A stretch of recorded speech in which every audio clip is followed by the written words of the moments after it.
My child, do not disregard grace, but carefully preserve so sacred a deposit, which has been entrusted to you. For this is your treasure, this is your glory, this, your happiness, this your every good. This shows you the image of God, and renders you like Him. Know then your dignity, O man, who, by sanctifying grace, are raised even to the likeness of God, and becomes more exalted than the whole world, so that nothing on earth can be compared to you. What is the splendor of the stars? What is the beauty of all creatures, when placed in comparison with the excellence of a soul, adorned with divine grace, and hence assimilated to God Himself? Therefore, lift up yourself, and being mindful of your dignity, do not defile or debase yourself. God adopts you, resplendent with this grace, not simply as His child, but as the child of His love and predilection. Thus, what I receive by nature, you receive by adoption, so that you are not only called, but are in truth, a child of God. Understand, if you are able, what it is to be a child of God, what it is to be loved and cherished by such a Father. In the world, children esteem themselves happy and glory in having parents who are wise, good, influential, or wealthy, great, illustrious. But, what are the distinctions of all the parents of this earth, when compared with the attributes of God? Therefore, with how much more reason should you glory and rejoice in having for your Father, God Himself, the Lord of heaven and earth. Ponder then, with a true judgment, the excellence of this divine adoption, for when formerly you were cast away, reduced to the lowest depth of degradation, you became, by sanctifying grace, from bond, free, from one disowned, the acknowledged child of God, that, thus ennobled, you may rejoice in the affluence of the good things of the Lord. Blessed is he who knows the price of sanctifying grace, whereby he was raised to be a child of God, and who so esteems this, the highest nobility, that, on no account, does he show himself degenerate, but ever continues, a child, worthy of his Father. If by grace, you are a child of God, you are also made an heir, even the heir of God, and co-heir with me. In this kingdom I hold sway, not as a lord ruling my subjects, but as a father training my child, whom I design, to reign with me. So long therefore, as you continue under this rule of grace, I guide you, especially by my wisdom, I protect you, by my power, I attend and encompass you, by my love. You have no reason to fear, my child, for this kingdom is so governed, so protected, so cherished, unless you become its betrayer. If you are faithful, it shall without doubt stand firm and endure forevermore. All its enemies cannot combine overthrow or even weaken it. How sweet, how consoling is this thought, my child, how well suited to make you esteem sanctifying grace above everything. See now, my child, how many and what great possessions you have in this one good alone. Does not this one good surpass, in excellence, all the riches of this world?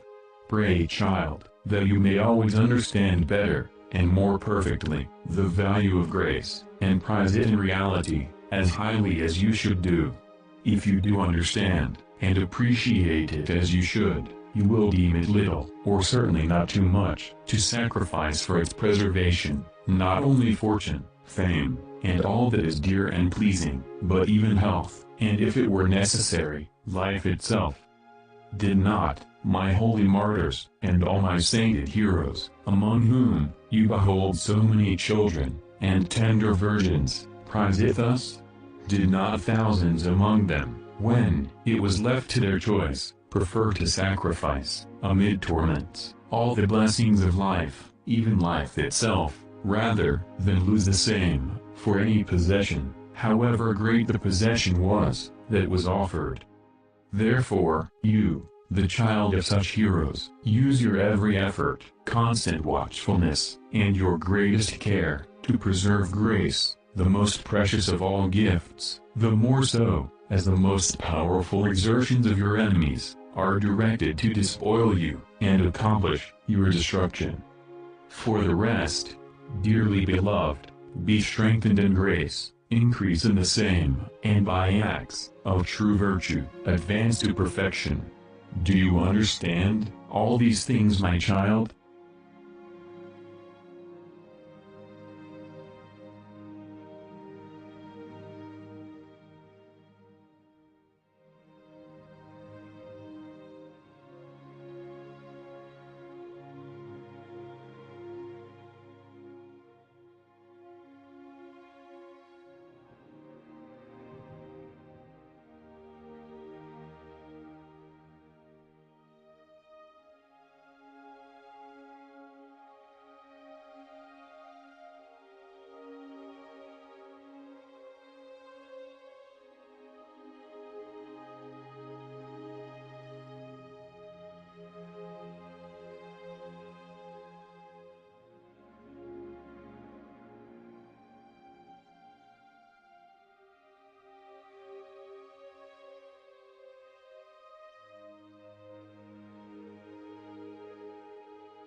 My child, God alone is good.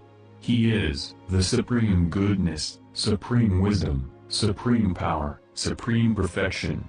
What then can be better, or more perfect, than to follow and imitate God?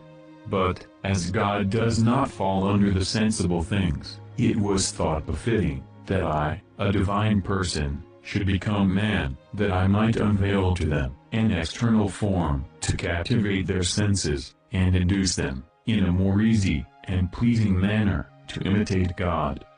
The first men aspired after lofty things, they desired and endeavored to be assimilated to God, that like gods, they may know good and evil, and they fell, and they lost the good, which they knew, and suffered the evil, that they did not know. But, I wished to present myself before men, in such a form, that, without presumption, without danger, they might safely desire, in order to render themselves like unto God, as to be freed from evil, and to acquire what is good. First of all, men were to be redeemed, and when their debts had been cancelled, they were to be made free. Heavy were those debts which weighed upon them. So greatly had they offended the divine majesty, that no more creature, but God alone, having become man, could fully satisfy the divine justice, and truly repair the honor of the divine majesty. Miserable slaves of hell, they lay cast down, and groaning, without having in themselves any means of bettering their condition. I pitied the wretched multitude, and came among them, with a heart overflowing with mercy to redeem them, and lead them to a sweet and holy freedom. Heaven had been closed by sin, and among created beings, whether in heaven or upon earth, there was none able to open it again. Had not I come down, and unlock it, no mortal could ever have entered heaven. Before my coming, God was indeed known in Judea, where some few served him worthily, but only through the grace given to men, in view of my future coming. Among the nations, how very small was the number of those who, cooperating with this grace, feared God, practiced justice, and were pleasing to him. In how greater darkness were the greater part of them, heedlessly groping. In how deep and how measureless an abyss of wickedness were they buried. More than this, even now, after the work of redemption has been fulfilled, what kind of life do many men lead, in spite of the countless means of salvation? Through their own fault, ignorant or forgetful of me, they roam in blindness, and wickedly rush to destruction. What then should have become of the human race, unless I, the Word, had been made flesh? None could have attained to God, to supernatural beatitude. But by assuming flesh, I united in myself the utmost degree of divine greatness to the utmost of human lowliness, in such a manner that whosoever was willing could, through me, reach God and supernatural beatitude. I came to glorify God, my Father, to make known to men his name and his love. Of old, the name of God was the holy and dread name of the Lord. Now, the name of God is the holy and sweet name of Father. The old law was a law of fear, the new is a law of love.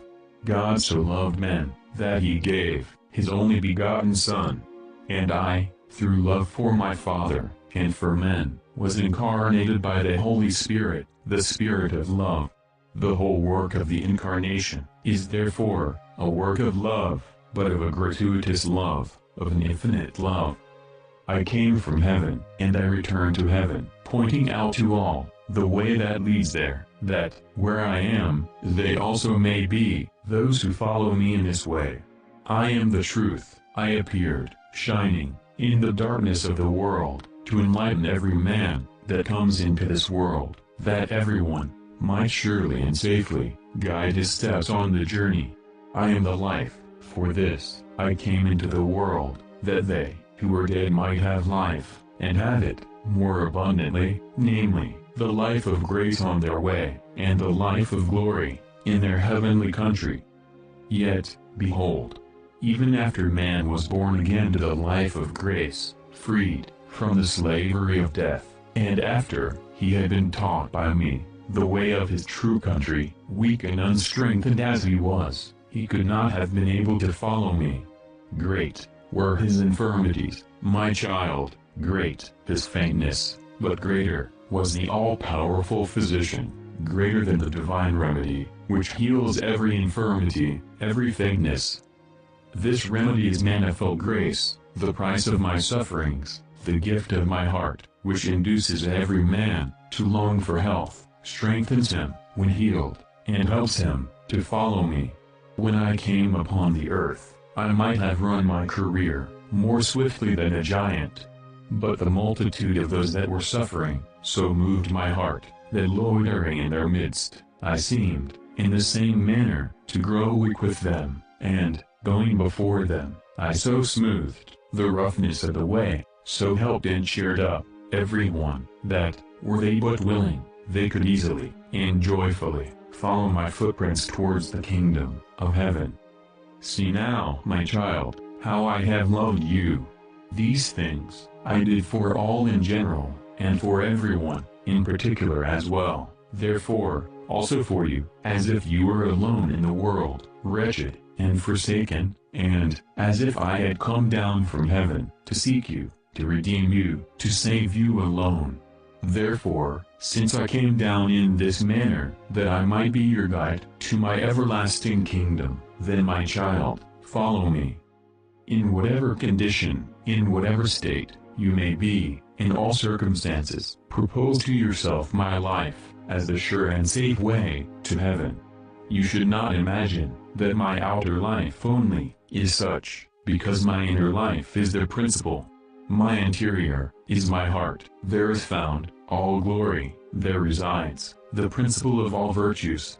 My child, do not be like the Jews, who gazed upon my outward appearance only, and who did not consider the feelings and dispositions of my heart. Enter into the interior of my heart, carefully examine it, study it, be completely busied forthwith. If you feel grateful towards me, if you love me in return, you will diligently search after whatever may be pleasing to my heart, and you will do it faithfully. But you must seek this in prayer, ask it by love, embrace it by love, perform it with love. My child, prayer is the key of heaven. More than this, prayer is the key to my heart. With this key, open my heart and enjoy all of the treasures of my heart.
My child, the first act of my heart, after the incarnation, was an act of love, whereby I devoted myself completely to my Heavenly Father.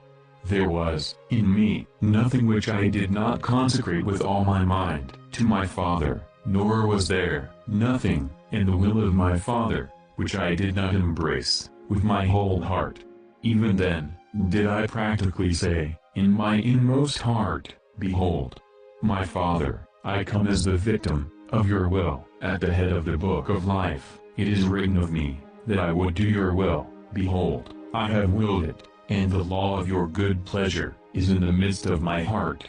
At the first moment of my life, my Father placed before me all the toils and hardships, all the humiliations and sorrows, all I was to do, and to suffer, even to the last breath of my life. With a willing and perfectly devoted heart, I received all, and each of them, according to my Father's good pleasure, and this inward disposition of my heart I cherished every moment of my life. By this was I ever pressed onward, so that I always did whatsoever was pleasing to my Father. Behold, my child, the model of a true devotion, that, taught by it, at the very beginning of your career, in the way of virtue, you may in like manner, devote yourself, with your whole heart. Nothing, perhaps, is of so much importance in the spiritual life as a true and entire devotion of heart. For a heart that is not altogether devoted to me proves that it lacks perfect purity. If you deal with me in a sparing manner, I will also deal with you sparingly, but if you are generous towards me, I will, in return, be generous toward you, and I will ever excel you in generosity. If, with a liberal heart, you devote yourself, in all you have, to me, so as to embrace effectually my good pleasure in all things, I, myself, will lead you, safely and happily, through whatever may befall you. I will even, in some manner, be obliged to save you. This perfect self-devotedness has ever been the beginning of holiness in all my elect. Those noble and generous souls deem the greatest sacrifices of life as nothing, so that they consecrated and wholly devoted to me whatsoever they possessed, whatsoever they were. Therefore, too, did I show to them such liberality and bountifulness, that often, even during this mortal life, on account of the exceeding sweetness of consolation, they burst into tears, and while on earth, enjoyed a foretaste of that bliss, where they were hereafter to be inebriated in heaven. Yet now, very many of those that make profession of a great love of piety are willing to be devoted, but only in things and under circumstances which are pleasing to them. These are assuredly rather devoted to themselves than to me. Wherefore, they continue to be slaves of self-love, and remain miserable and devoid of inward happiness. Neither do they become disposed to the divine union. You, my child, if you will be truly free and happy, withdraw your heart from every object, except myself, and give all of your affections to me alone. If you can keep your heart perfectly devoted to me, you shall be able to continue calm and undisturbed under all circumstances. For every agitation of mind arises not from passing events, but from a heart ill-inclined toward God's good pleasure. And if you desire to attain to an intimate union with me, you must be free from all creatures and wholly devoted to me in all things.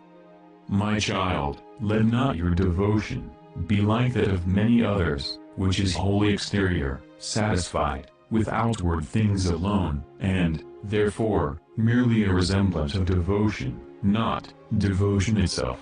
Let your devotion be truly interior, which has its principle in a heart so disposed, that, with the divine grace, you are ready to resign yourself unconditionally to all my wishes, and to sacrifice all you have to serve me.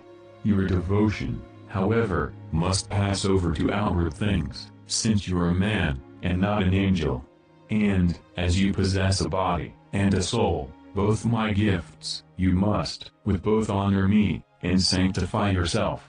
But let the things, which are outwardly seen in you, overflow, as it were, from the abundance of the heart. Thus shall your devotion be solid, and you shall be a true follower of my heart. This devotion, my child, is the effect of supernatural grace, which, enlightening the intellect, and moving the will, makes a person ready to comply, willingly, with everything that belongs to the service of God. To this devotion, you shall never attain by any natural means, because it is itself supernatural, and is practiced by supernatural assistance. Unless, therefore, you are aided by divine grace, you shall labor in vain, even should you declare yourself devoted to me, and appear so in your own estimation. Pray, then, that you may receive plentiful grace, and obtain the spirit of devotion. You shall obtain it, if you pray well. All things are promised to prayer. With the aid of grace, and the cooperation of your own endeavors, true devotion, which to many, guided by self-love, is known by name only, or appears a burden, shall be easy and sweet to you.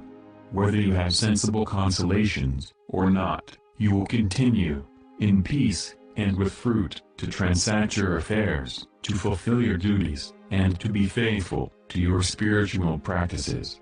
Without anxiety and solicitude, you will repose in the arms of my providence, as an infant, on the bosom of its mother, and you shall be calm and contented, in the various ways, through which I may lead you to life everlasting.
Yes, my child, it is the spirit of my heart, that produces, that quickens, these wonderful, these, most delightful things.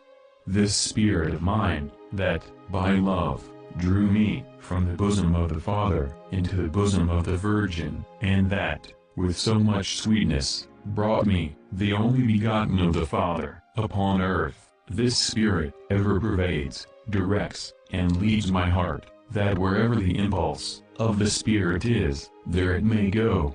The fullness of this Spirit dwells in my heart, for, whom God has sent, to him, he does not give the Spirit, by measure. Upon my heart, that Spirit reposes, the Spirit of wisdom, and understanding, the Spirit of counsel, and fortitude, the Spirit of knowledge, and piety, the Spirit of the fear of God, the Spirit of grace and prayer, the Spirit of love. Such is the Spirit of my heart, a supernatural, divine Spirit, who is charity, a love, embracing all virtues. This Spirit of my heart is love, breathing love, gently and strongly leading. He directs to things perfect, moves to make sacrifices, allures to deeds heroic. Blessed is he, my child, who possesses the divine Spirit of my heart, and allows himself to be guided in all things by the same. For they who are impelled by the Spirit of God, these are the sons of God. Not appearance, nor profession, but the Spirit makes you a true disciple of my heart. What will all else give you, if you do not possess this Spirit? He that does not have my Spirit is not mine. Without my Spirit, the things which I do shall have no meaning for you. You will not rightly understand what I teach, nor will you find a hearty relish for what I enjoin. You can know, understand, and enjoy the things which are mine, only insomuch as you shall be possessed of my Spirit. If you are endowed with my Spirit, my judgments shall be your judgments, my sentiments, your sentiments, the life of my heart, the life of your heart. In this Spirit, every true disciple of my heart views all things by this alone. He judges all things by this alone. He acts and is impelled. Be, then, possessed of the Spirit of my heart, and whatever you will do, this Spirit will guide you safely and protect you in all things. This, my Spirit, has influenced all the saints. Its unction taught them, its virtues strengthened them, its holiness shaped them. See what it taught the apostles and martyrs, the confessors and virgins. Behold, to what degree it strengthened them. See how it formed them, so that, trampling upon the whole world, and forsaking themselves, some went to the tortures of death, as if they were hastening to a glorious triumph. Others endeavored to equal the angels themselves. Others again trod blamelessly the common walks of life, but all followed me with cheerfulness, and kept themselves to the end in my company, amid all the vicissitudes of earth. What is there which the saints, incited by my Spirit, did not undertake? What did they not do, that, while sanctifying themselves, they might ever love and glorify me more and more, and, as far as they were able, bring all men to love and glorify me? These were perfect disciples of my heart, filled with my Holy Spirit. They drew thence all their thoughts, regulated all their words, directed all their works, and shaped their whole life. My child, if you desire to learn of this Spirit of my heart, study my life, and meditate it devotedly. Enter into the interior of my heart, and affectionately examine and weigh its sentiments. By its fruits you shall know the same everywhere. Do you not find my Spirit working in all and in every mystery of my life? What will it avail to know my Spirit, unless you receive of its fullness? Pray then, my child, pray fervently, that you may be quickened by it, or obtain an increase of its quickening. If you pray as it behooves you, you will doubtless receive it, For I have promised to give my good spirit to them that ask. The better, and the more you pray, the more you shall receive, of the same, the more perfectly you shall know it, and the more easily you shall follow its guidance.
My child, I came to save that which we lost.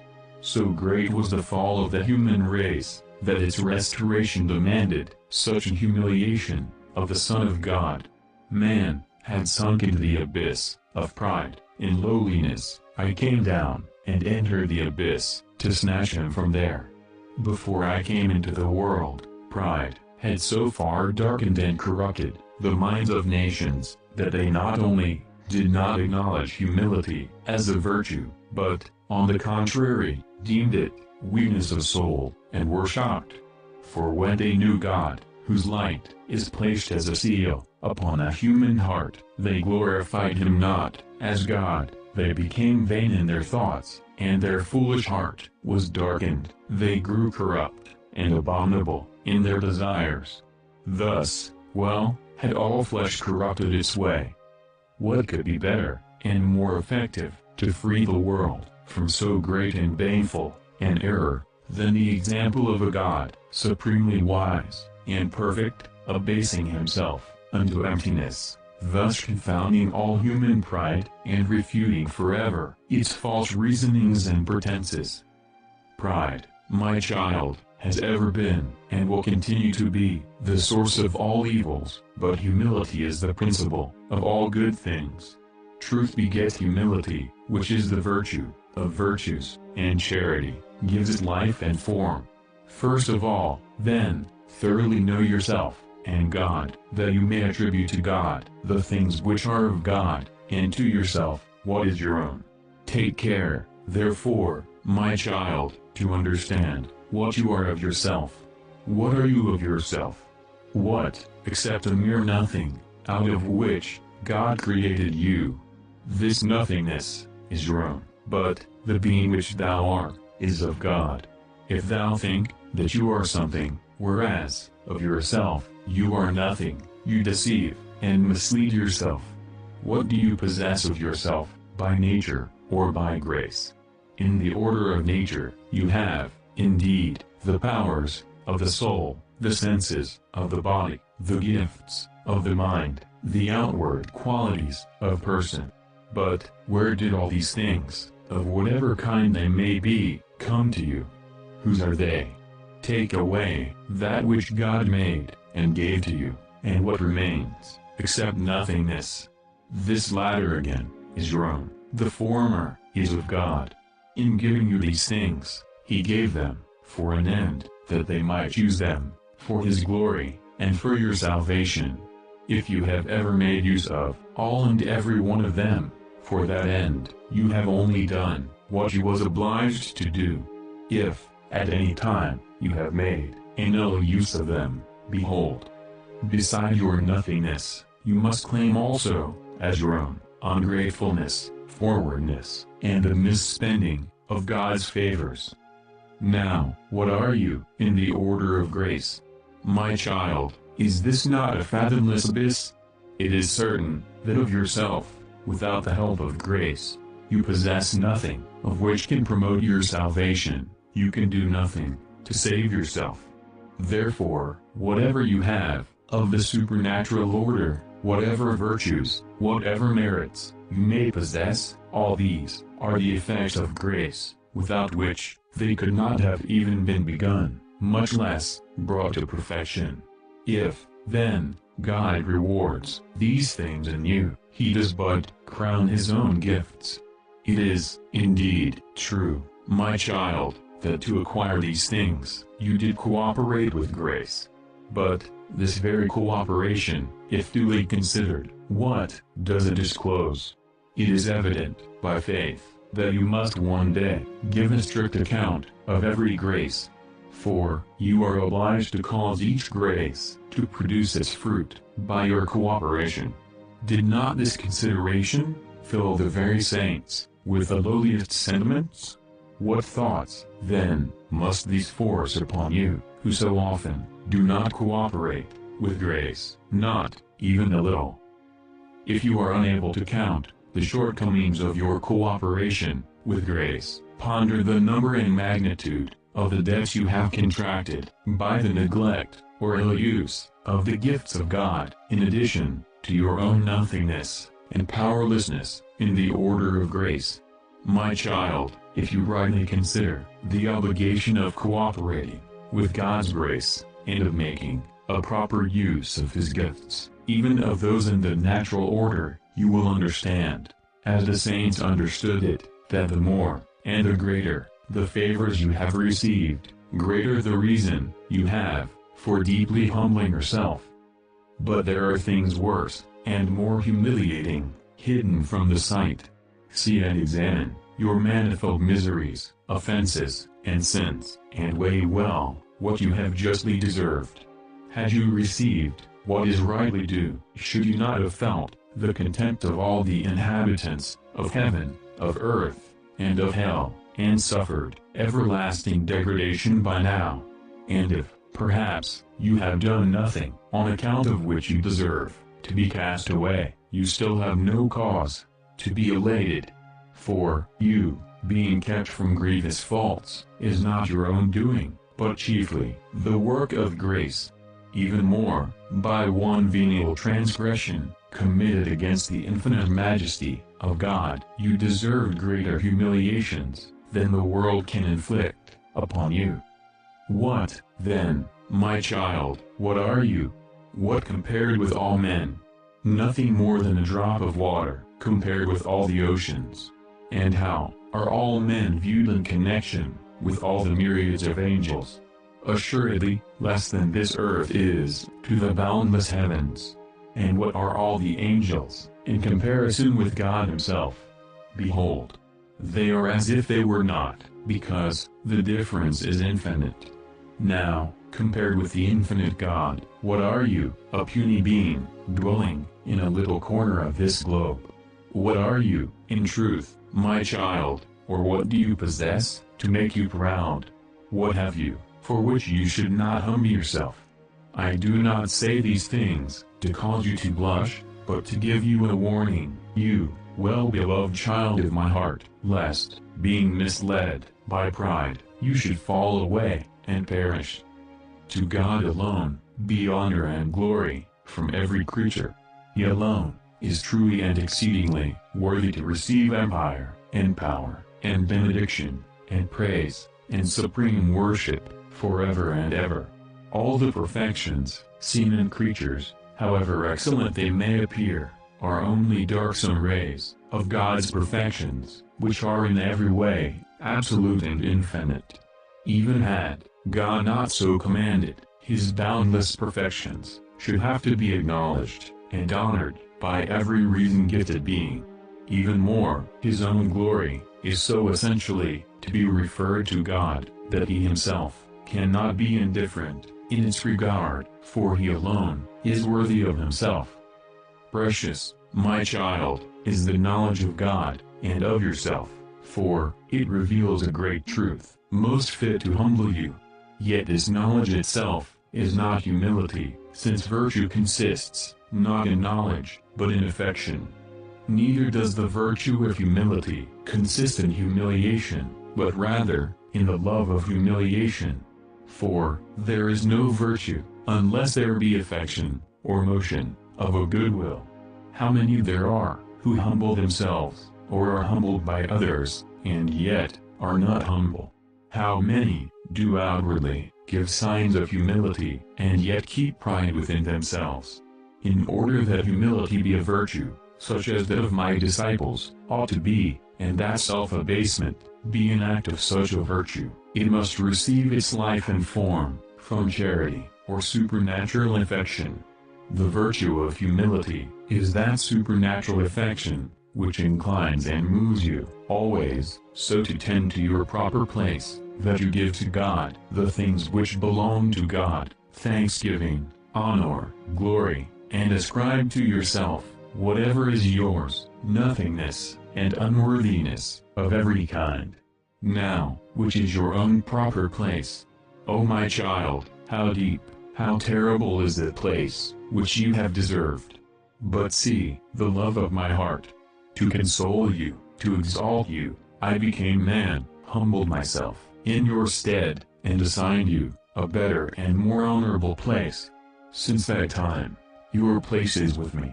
But, where shall you be with me? Where shall you find me? An infant, in the manger, exiled and unknown in Egypt, hidden at Nazareth, toiling, in suffering in public, occupying the last place, and dying therein. With me, child, you shall be far from pride, which is hateful to God and men, begets every sin, corrupts every virtue, despoils of merits, heaps up punishments, despises the example of my heart, follows the footsteps of the devil. Happy lowliness, blissful virtue, which makes you find favor with God and men. For, whilst God resists the proud, he gives his grace to the lowly, and, whilst the proud themselves look down upon the proud, they admire the humble. Humility is the first of virtues, no virtue is acquired without it. Humility produces all other virtues, nourishes them, when produced, and preserves them, safe and sound. A noble virtue is humility, which makes man truly generous, and great-souled. By its means, he overcomes, not only what is more arduous, but he even conquers himself. Whilst the proud man, with his narrow heart, fettered by the dread of humiliation, which may, perhaps, befall him, struggles with himself, shrinking back, at one time, hesitating at another, whether or not to assail the difficulty placed before him, till humble one, with a great and expanded heart, has already subdued himself, overcome the difficulty, and marches onward, rejoicingly.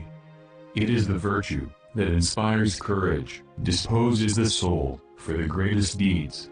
For the humble man, overlooking himself, and relying upon God, exchanges his own strength, and puts on the strength of God, upon whom he rests, and in whom he can do all things. He is an object of terror to the very demons.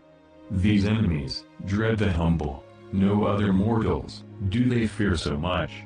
Lastly, it is a solid virtue, because it so strengthens man, that he is neither shaken by the sayings or doings of others, nor cast down by his own faults or miseries. It is not, therefore, the virtue of humility, but its counterfeit, which renders you faint-hearted, timorous, or in any way dejected. So noble a virtue does not produce such ignoble effects. My child, although humility is so just, so useful, so necessary, so excellent, you should, notwithstanding, know that it is not according to human feelings, not to find one's delight in some object, but in all things, to refer absolutely the whole glory to God, to attribute to oneself nothing, except unworthiness, to be contented with me, in the lowest place, to embrace heartily whatever my heart embraces. Certainly, if you consult nature, it will shrink back from such things, and seek to avoid them. Yet, if you desire to be a disciple of my heart, you must not follow nature, but grace, and act, not according to the bend of thy natural feelings, but according to divine love, whereby you may imitate my heart, even in spite of nature. If you do this, it will be with you, as it was with the saints, who tasted a sweetness, exceeding nature, in humility, and found by experience, that humiliations themselves were full of delight. Secure for yourself, by prayer and meditation, the powerful help of grace, and, generously cooperating with the same, embrace humility with mind and heart, exercise yourself in it, until you are able readily to reduce it to practice, in thought, word, and deed. My child, be ever mindful of my example, and do not forget my words. Behold, I, an infant, give you a new command, the command of my heart. Learn of me, that I am meek and humble of heart.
Come, my child, and see. This shall be a sign to you, you shall find me poor, in a stable. Listen, and give heed to what my heart may say to you. The foxes have their holes, the birds of the air have their nests, but the Son of Man has nowhere to recline his head. Yet, my child, the whole earth is mine, and the fullness thereof. But, behold, when I was the richest, I became the poorest of all. From the time I was born needy in the stable, until I breathed my last, destitute upon the cross, I lived, ever in perfect poverty, and as I ever loved it, as my mother, so I ever honored it, as a son. And for what reason, do you think, with what design does my heart so lovingly embrace poverty?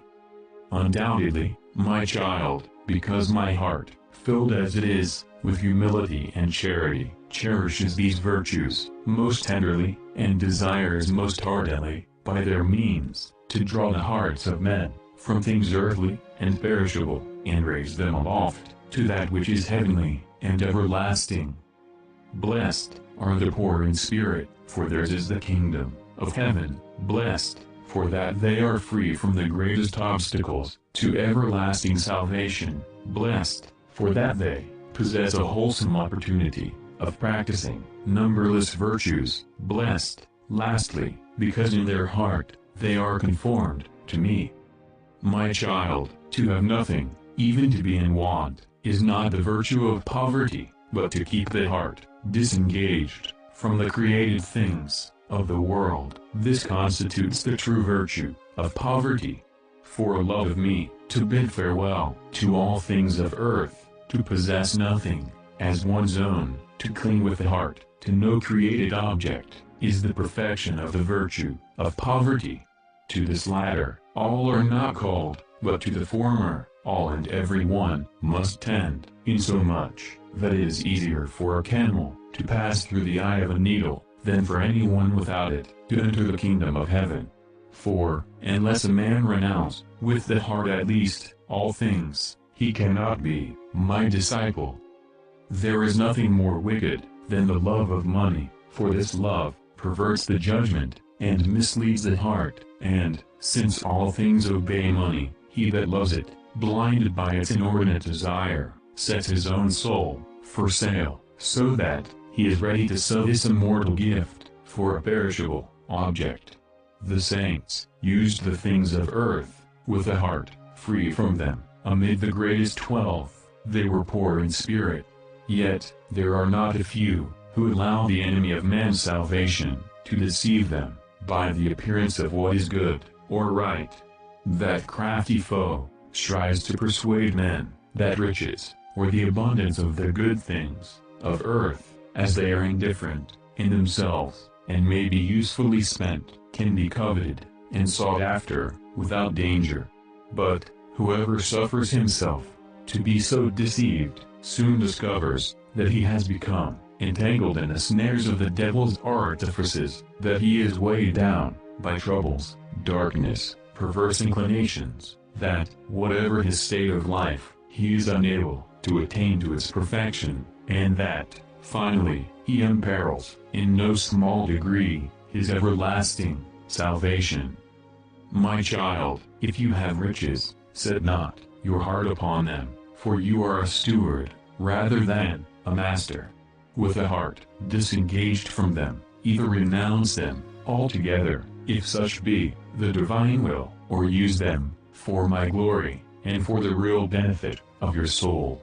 You must be so disposed that, if it be my will, you should renounce all things, or, if I suffer you to be deprived of them, you willingly submit yourself to me. If you are poor, rejoice, my child, and be exceedingly glad, and do not lose the fruit of so great a blessing, by suffering, repining, the efforts of poverty. Be not ashamed of being in moderate, or even destitute circumstances, for my sake, who is not ashamed of becoming destitute for you, but rather glory, for what you possess, what I purchased for myself, by many and great humiliations. Whether you are needy, or rich, cherish holy poverty, and practice a virtue so dear to my heart, and so advantageous to yourself. There is, indeed, no condition of life in which this virtue may and should not be practiced. Frequent opportunities daily present themselves everywhere. This great virtue may be exercised in regard to one's dwelling place, furniture, food, and drink, in short, the whole manner of living. For, in all these things, either something is wanting, which is not really necessary, or, if not, it is not according to the desires of nature, or something may, without danger, be withdrawn from what is had, for nature's convenience. If you love holy poverty in your heart, as is proper, you shall not want means and opportunities of practicing the same. How many poor there are, who do not gather any merit from their poverty, but use it to make themselves more wretched, and to offend God. Would that they were wise. Then, instead of bitterness, they would taste sweetness, and sanctify themselves. The name of the poor in spirit, who love and practice poverty, whether it arises from necessity, or free choice, is honorable before me. With them, I hold fellowship, and intercourse. Their heart is like a fertile soil, which receives the seed of my words, and brings forth fruit 100-fold. Who is happier than the possessor of holy poverty, who has whatever he desires in this world? Whom is richer than he, to whom belong the kingdom of heaven? Do not then, my child, neglect your sanctification, for the sake of gathering treasures on earth. Use your endeavors principally to sanctify yourself, and thus to lay up treasures in heaven. Wheresoever the object of your affections may happen to be, where your treasure is, there also is where your heart will be. True it is, that for man, left to himself, it is very difficult to despise in his heart riches, and to practice poverty, indeed, and in affection. You should, therefore, pray fervently, that divine grace may help you to perform that which your own strength does not enable you to accomplish in a meritorious manner.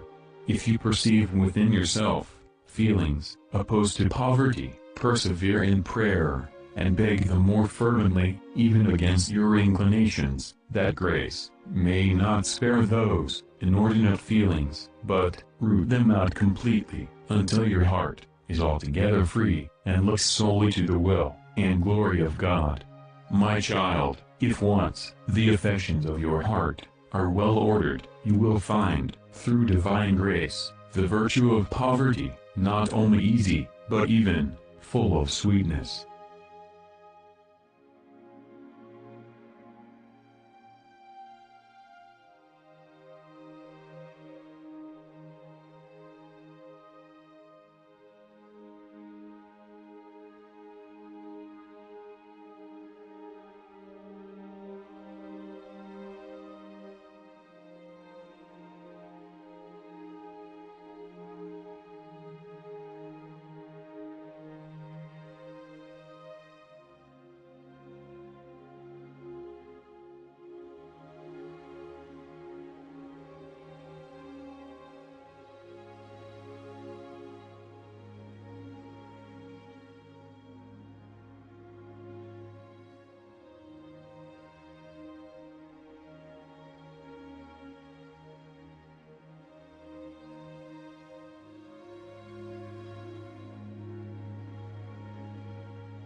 Come, my child, come to the solitude of the sacred cave. Here will I speak to your heart. Here will I unveil for you the secrets of my heart. Here, look around, attend to what you perceive, see what surrounds me, observe the objects which keep me company.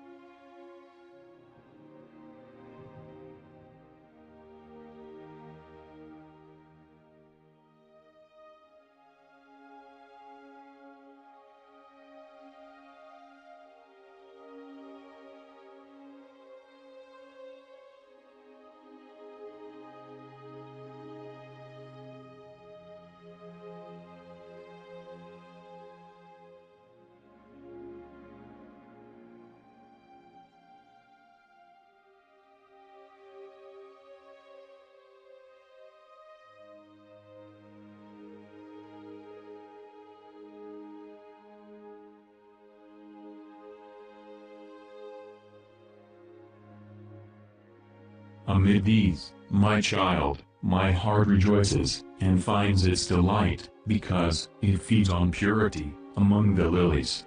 I am holiness itself. Born of a pure virgin, nourished by a pure virgin, I am the most tender lover of all purity, and shrink, with all my heart, from every object which is hurtful, or contrary to this virtue. My heart is the fountain of holy purity, where all who desire to be loved by me draw. From this divine fountain, all the disciples of my heart drink in the love of chastity, each one according to his capacity, and by this love, as by a certain mark, are they distinguished. What is more excellent than chastity, whereby you offer to God the Father, who is a spirit, a spiritual sacrifice, most grateful to him, whereby, honoring your body, you honor my own members, whereby you pay reverence to the Holy Ghost, whose temple are you. This is the virtue which transforms men into angels, raises them above the heavenly spirits. My child, whoever is chaste is an angel, even more, in merit, he surpasses the angel, since, in spite of nature, he becomes, through virtue, what the angel is, without effort, by nature. This is the glory of the Church, the triumph of grace, the flower of life, the ornament of the body and soul, the fairest picture of heaven. How beautiful is a chaste life! Immortal is the remembrance thereof, because it is known to God, and grateful to men. A marvelous virtue it is, which imparts its freshness and beauty, not only to the soul, but even to the body. What the lily is among flowers, that purity is, among virtues, by its celestial brightness and elegance, it delights and refreshes the very inhabitants of paradise. So much does its loveliness captivate all hearts that, even in the world, there is none, unless he has altogether lost his reason, who does not admire its excellence. Man, with a clean heart and chaste body, enters heaven, passes even into the sanctuary of the divinity, and enjoys the familiar intercourse of God and his angels. The carnal man, like a senseless animal, wallowing in filth, understands not the things which are of the Spirit, but finds his delight among sensual objects, the fruits of which are like destructive to soul and body. How wretched is he that is impure! How debased in the sight of heaven and earth! How likened his interior to the demon, who is called the unclean spirit. The world, submerged by the flood, bears witness how this loathsome vice is punished. So does the land of Sodom, laid waste with fire and brimstone from above. So does every unchaste man, delivered up to his reprobate sense. So, above all, does hell. Purity, on the other hand, saves from the tyranny of the passions, imparts a most delightful peace, fills the whole man with heavenly joys, yes, adorns him with the seal of the elect. Which, my child, are the chief delights of my heart. Are they not pure souls? These are they, that by the purity of their love, fill my heart with most pleasure. These busy themselves, more frequently, about me, solicitous to know, how, above all others, they may render themselves agreeable to me. These, being both inwardly, and outwardly, more holy, long more fervently, to live for me. These are they that understand more easily the secrets of my heart, enjoy with more relish the unction of my spirit, are more glowing with piety, and are wont to be more generous and faithful. To these my heart, in return, communicates itself more abundantly. Upon them, it pours the strings of more perfect love and consolation. For them, it reserves more special graces and favors. Them, I admit into the innermost sanctuary of my heart. With them, I treat in a more intimate manner. Them, I keep nearer to me, upon earth, as well as in heaven. In whatever condition of life, therefore, you may be, if you wish to be, as dear as possible, to my heart. If you desire to experience the fullness of its tenderness, if you long to taste, in the most copious manner, its sweetness, be pure, in body and soul. My child, this treasure you carry, in a frail vessel. Unless you proceed cautiously, you will easily lose the same. Take heed, however, lest you advance too warily, for an excessive fear becomes a source of danger. You must, first of all, guard your heart, watch over its inclinations, check its thoughts. For, if you allow your heart to wander about, it will not continue unstained for long. Be never altogether idle. Idleness is the dwelling place of the unclean spirit. Desire not to be too familiar with any mortal, even were he a saint, or a worker of miracles. Fly dangerous occasions, as you would a pestilence. How many there are, who, though elsewhere sufficiently secure, perish here miserably. Turn away your eyes, lest they behold the seductions of vanity. Be modest. Without modesty, chastity cannot endure. Hedge in your ears with care, lest, through them, the enemy find access to your heart. For, where there is no hedge, the possession shall be laid waste.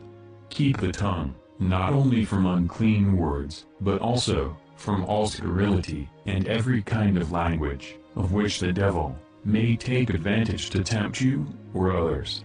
Restrain the taste, in such a manner, that the temperance in food and drink hinder the flesh from rebelling, and endow, and strengthen, the spirit with vigor. Mortify the touch, assiduously, not only in those things which, when unlawfully touched, may cause you to die to death, but also, in those which, savoring of sensuality, may, by the aid of Satan, arouse the passions. Be persuaded, however, my child, that, after you have done all this, you are not able to preserve this most precious, most beautiful, most useful, and necessary virtue, except with the help of divine grace. Wherefore, you should frequently and earnestly ask for this heavenly gift, and beg for it, by fervent prayer, through the intercession of my Virgin Mother, my virginal foster father, your guardian angel, and, finally, of all the inhabitants of heaven. The enemy, knowing that, through purity, men become associated with the choirs of angels, and merit among them that place which he, by his uncleanness, has forfeited, raves with envy, and leaves nothing undone to despoil men of this virtue. But do not let your heart fear, my child, nor be disturbed. My grace is sufficient for you, provided, by neglecting the proper means, you are found not wanting in yourself. Be exceedingly careful, lest you expose yourself rashly to dangers, and, after having overcome temptations, do not ascribe the glory of the victors to yourself, for, since all this springs from pride, it will doubtless be punished with a disgraceful humiliation. Through grace, you shall be the more chaste, the more humble you are, For it is humility which deserves that chastity be given. My child, be ever mindful of these words. If you want to be perfect in the virtue of chastity, be inflamed with a godlike love for me, for no one, unless he be perfect in the love of me, can be perfect in chastity, but whosoever loves me perfectly, shall be perfectly chaste, perfectly pure. Keep this secret in your memory, keep it in your heart,